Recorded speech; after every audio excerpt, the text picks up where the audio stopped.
Notre entraînement commençait à Valcartier, près du Québec, commencé et construit par Sam Hughes.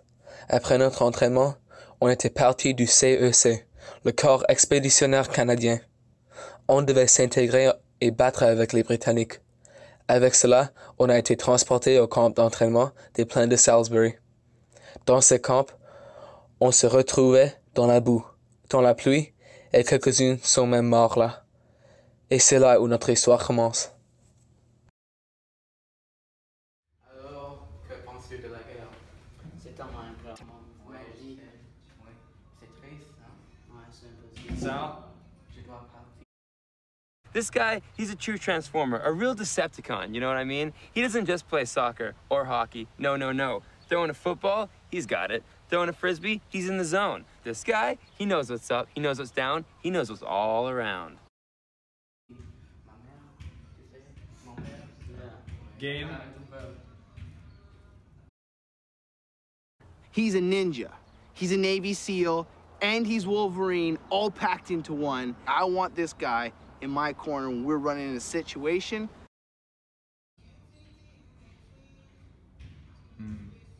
Kando. Athletic prowess, understanding of mathematical intricacies, the kind of guy who looks at a problem and solves it. Vous trois, vous allez Ypres. Vous allez avoir le support des avions. Les avions étaient une nouvelle technologie de guerre pendant la Première Guerre mondiale, et cela contribuait au fait que le monde était en guerre totale. On utilisait les avions pour guider les zeppelins pour tomber les bombes, pour retirer la reconnaissance et pour aider l'infanterie. Les avantages, les avions étaient très vite pour le temps et très agiles. Ils avaient des canons fantastiques et cela a aidé les troupes beaucoup. Ils pouvaient aussi tomber les bombes très près de la terre et très précisément. Les désavantages, ils étaient les premiers avions. Ils étaient faibles contre les fusils et faciles à les immobiliser. Les moteurs de ces avions arrêtaient beaucoup car les moteurs n'étaient pas bien développés. Autre que ça, les avions ont retenu une grande partie iconique de la Première Guerre mondiale.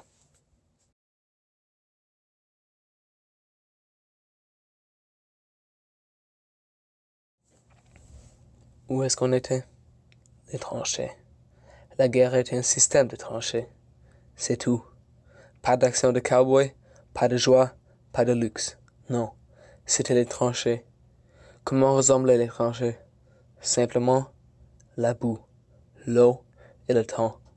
Tu seras dans les tranchées pour les semaines, les rats de grandeur des chats comme Félix ou Nestor, la boue partout et l'eau jusqu'à tes genoux. Aucun luxe. La pluie, la mort, la construction, son de guerre constant et les ordres. C'est tout.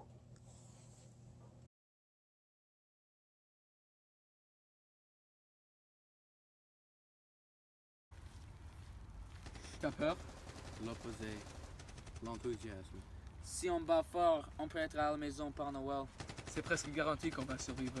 Ne sois pas arrogant. Ne t'inquiète pas.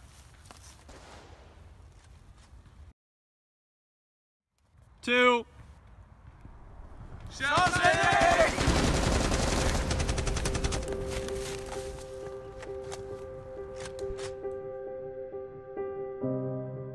C'était notre première bataille pour les Canadiens.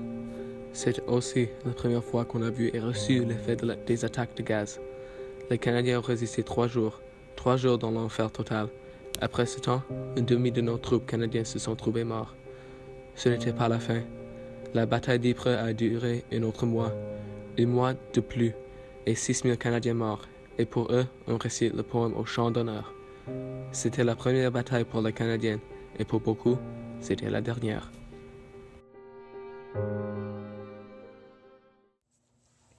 Les attaques de gaz pendant la Première Guerre mondiale étaient probablement une des plus inhumaines façons de se combattre. Les attaques de gaz étaient terrifiantes pour beaucoup de raisons. Les gaz de moutarde ou de chlore étaient invisibles et n'avaient pas d'odeur, alors c'était une façon de mourir terrifiant. Ces gaz pouvaient tuer quelqu'un dans 1 heure ou 5 semaines. Ces attaques causaient la peau de littéralement fondre, mais elles avaient un désavantage très formidable. Les conditions devaient être parfaites, sinon, le gaz pouvait tuer tes hommes et pas l'ennemi. Quand même, les attaques de gaz pendant la Première Guerre mondiale étaient tellement terrifiantes et inhumaines qu'on a interdit l'utilisation des armes chimiques dans les guerres d'aujourd'hui.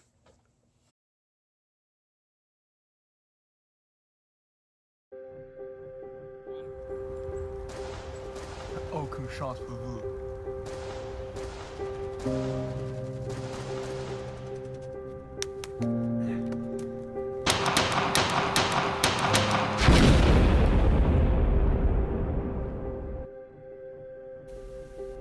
Il n'était pas français, il était allemand.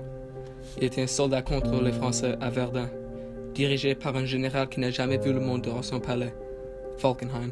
Son objectif, de saigner à blanc l'armée française, avec l'artillerie.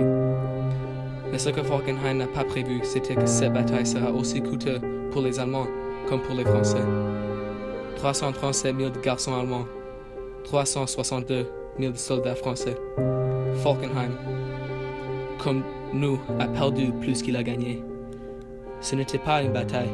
Verdun était un enfer froid et désespérant. 80% des morts causés par des artilleries. Une bataille inhumaine des deux côtés. Et pourquoi?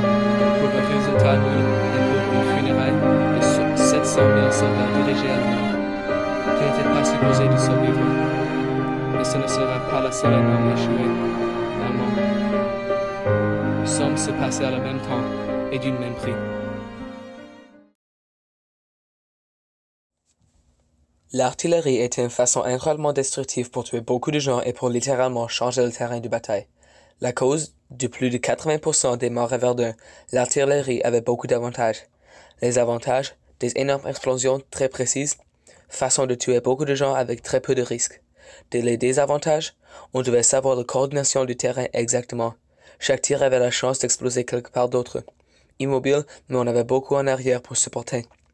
L'artillerie était une facteur incroyablement destructive et avait une grande influence sur le terrain et course de la guerre.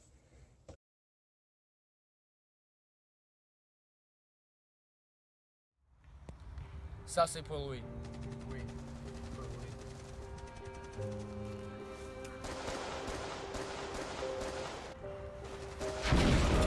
Ça va, Chino! Tu peux le faire! Vas-y, Chino! Non, Chino! Non!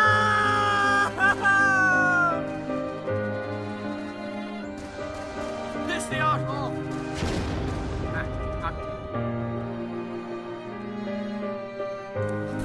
La bataille de Somme. 5 mois de boue, pluie, sang et bataille sans arrêt. Contrôlé par Douglas Haig, The Butcher. 1 250 000 de morts. Pourquoi? 13 kilomètres. 13 maigres kilomètres. La première attaque a été complétée par nous, les Canadiens et les Britanniques. On a commencé avec 100 000. À la fin du jour, le Butcher a retenu son titre de Butcher. 57 000 de morts. Tu n'étais pas supposé de survivre. J'étais parti de deuxième vague, un régiment de Terre-Neuve. 22 minutes et on a tombé de 801 à 68. Je n'étais pas supposé de vivre. Pendant la bataille de Somme, on a vu la première utilisation des chars d'assaut. On a aussi vu le Butcher promu à maréchal et moi j'étais promu à la terre.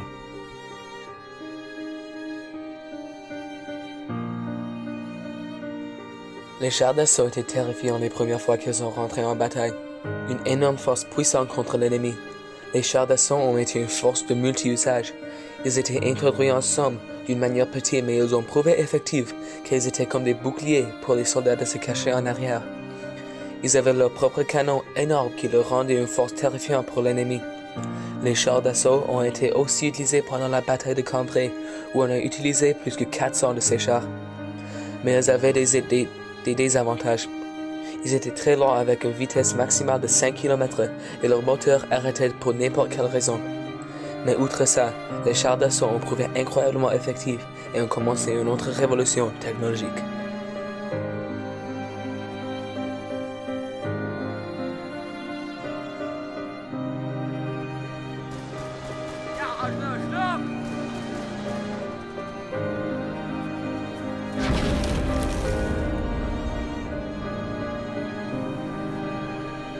Gallipoli. Je ne suis pas français, ni anglais, ni russe. Je suis un soldat ottoman, partie des infanteries, pour moi et pour les autres qui forment l'Empire ottoman. On sait l'importance du droit d'Ardenne. Les Alliés utilisent ces passages comme une route de ravitaillement entre les Alliés et les Russes. C'est notre travail d'empêcher cela. On a déjà placé les mines dans l'eau pour qu'ils ne puissent pas aller sous l'eau dans son détection. Ils essaient de détruire notre batterie, mais cela peut futile pour nous. Ils ont essayé un débarquement en avril et puis en août. Cela tue leurs autres plans à échouer. Les Alliés sont mal préparés. Ils n'ont pas les tranches, ils ne connaissaient pas le terrain, ont une armée et une force puissante combinée.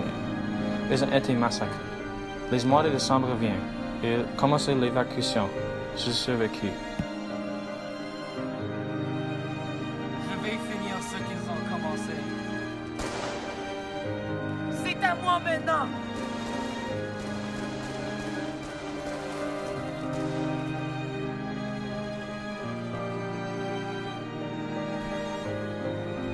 J'ai survécu la guerre, mais qu'est-ce que j'ai gardé?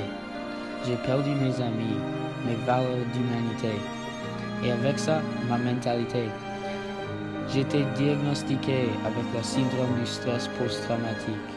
Chaque petit événement, chacune cause un cauchemar de trauma de guerre. Une automobile qui commence, ça me prend la guerre avec les premiers chars d'assaut. La construction est remplacée par la mitrailleuse constante. Quand je vois un champ ouvert, les avions et attaqués, zeppelins apparaissaient. Il y a beaucoup qui ont survécu, physiquement, mentalement. On a tous été enterrés.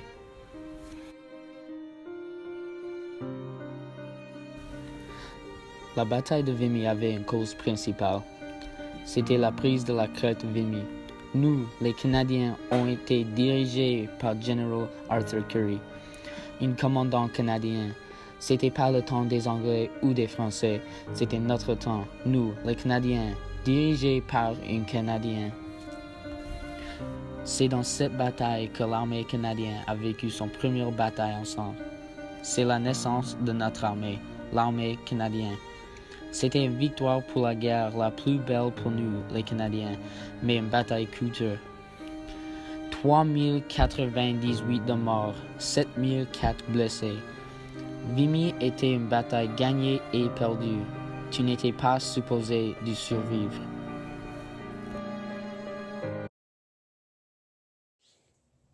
La mitrailleuse était une arme incroyablement supérieure durant la bataille de Somme et dans plusieurs batailles aussi. La mitrailleuse avait plusieurs avantages contre d'autres technologies militaires. La mitrailleuse était plus effective que les zeppelins et pourrait faire une différence énormément plus grande sur le champ de bataille. Les avantages? La mitrailleuse pourrait tirer sur les autres soldats très vite.